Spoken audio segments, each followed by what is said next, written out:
Queridos irmãos, nesse instante que nos recolhemos e nos entregamos a essa conexão com a espiritualidade maior, com a nossa essência, com o nosso dinamismo de vida, no momento em que elevamos os nossos pensamentos a Deus, a Jesus, a todos os irmãos do mundo espiritual que cercam e trabalham junto a nós no lar Fabiano de Cristo, a todos aqueles que nos seus lares aproveitam esse instante na busca da conexão, essa conexão que seja para o agradecimento, que seja para a busca de consolo, de saúde, de entendimento, de alívio das angústias. Que nós possamos entender que assim como o nosso corpo, a nossa mente, o nosso espírito também precisa de harmonia, também precisa dessa conexão, precisa buscar o entendimento do seu funcionamento e entender que nada acontece em vão, que aquilo que nos parece injusto no futuro, olhando para trás, vamos perceber o quanto aprendemos e crescemos com esses instantes. E que os momentos de alegria são bálsamos, são alívio, são renovação de força para todos nós. Assim como esses instantes dedicados à prece, dedicados à elevação do nosso pensamento ao Mestre Jesus. E no livro de hoje, então, O Espírito da Verdade, de Chico Xavier e Valdo Vieira, são de diversos espíritos as mensagens. Nos cai o capítulo 11, que fala sobre médiuns e mediunidades. Então vamos à leitura. No falso pressuposto de que haja médiuns e mediunidades mais importantes entre si, recordemos o velho apólogo de Menênio Agriba. Contou ao povo amotinado de Roma a fim de sossegar-lhe o espírito em discórdia. Se o cérebro, por reter a ideação fulgurante, desprezasse o estômago, ocupado na tarefa obscura da digestão, a cabeça não conseguiria pensar. Se os olhos, por refletirem a luz, declarassem guerra aos intestinos, por serem eles vasos seletores de resíduos, de certo que em breve a retina seria espelho morto nas trevas e no tronco. Por sentir-se guindado a pequena altura, condenasse os pés por viverem ao contato do solo, rolaria o corpo sem equilíbrio. E, de nossa parte, ousaríamos acrescentar a antiga fábula que tudo no campo da sequência da natureza é solidariedade e cooperação. Se os braços desaparecessem, os pés se fazem mais ágeis. Em sobrevindo à surdez, acusa o olhar penetração mais intensa.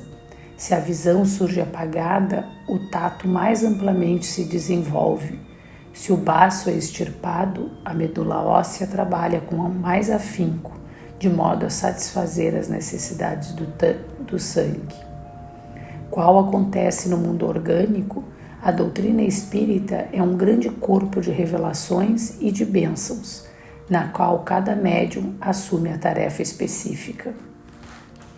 Esse esclarece, aquele consola, o outro pensa feridas, aquele outro anula perturbações, esse incorpora sofredores angustiados, aquele transmite elucidações de instrutores devotados à grande beneficência, o outro recebe a palavra construtiva, aquele outro se incumbe da mensagem santificante.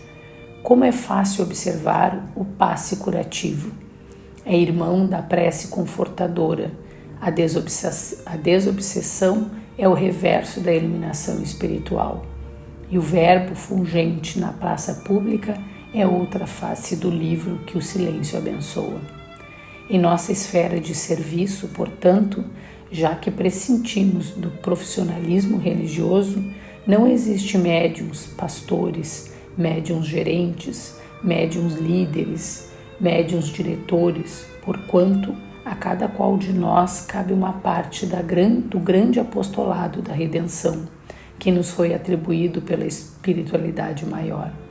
E se todos nós em conjunto temos um mentor a procurar e a ouvir de maneira especialíssima no plano da consciência e no santuário do coração, esse mentor é nosso Senhor Jesus Cristo, o solo do amor eterno, a cuja luz, no grande dia de nossos mais altos ajustamentos, deveremos revelar em nós mesmos a divina essência da sua lição divina, a cada qual por suas obras.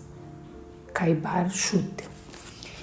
Então, o texto nos mostra a importância do nosso corpo funcionando, né? O quanto uma parte ou um órgão do corpo não funcionando desarmoniza os outros.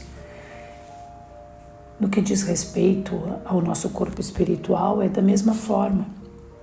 Nós precisamos estar em harmonia espiritual, precisamos estar organizados, tanto da forma física como no nosso corpo espiritual, para termos uma harmonia, para seguirmos construindo, e que a mediunidade ela não se faz apenas de um formato de mediunidade, de uma maneira de se transmitir essa mediunidade, mas ela se faz no dia a dia, quando percebemos a dor de um irmão e nos aproximamos dele para consolar, quando percebemos a dificuldade, a angústia de alguém que nos cerca e estendemos a mão, quando por algum motivo mudamos a nossa rotina e depois percebemos que fugimos ou nos livramos de um momento de dificuldade.